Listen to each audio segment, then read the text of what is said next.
Ni hao. Good morning, ladies and gentlemen. I'd like to thank the People's Government of the Chilean Province and the Asia Pacific CEO Association for their warm welcome and the opportunity to stand in front of you here today. My French name is Thierry Boyer. My Chinese name is Tian Boi, which is quite similar.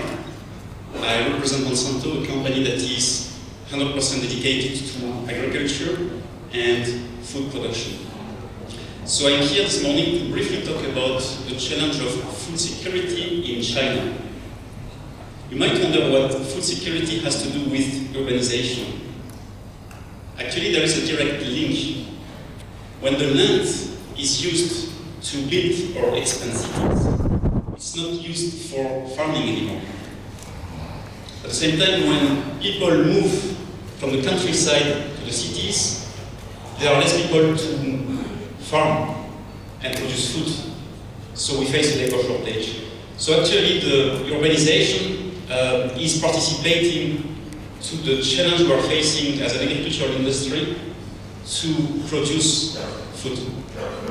And that's again what we are going to address here. Next slide, please.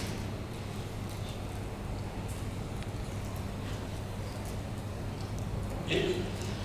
So as we all know, China accounts large population, 1.360 billion people, and it is expected to increase to go to 1.5 billion people in the next 20 years.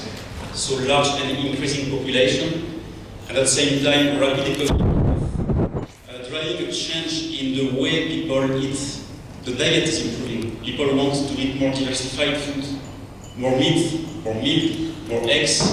And in order to produce more meat, and you can see in one of those graphs that for the next 20 to 30 years, it's projected that the meat consumption in China will increase by 4 times. This is a really impressive number.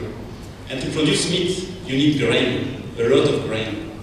And the demand for grain has been increasing exponentially in China in the last few years, and that's a trend that will continue in the future.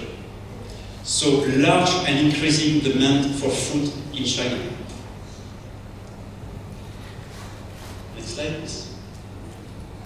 If there is one set of numbers that I will ask you to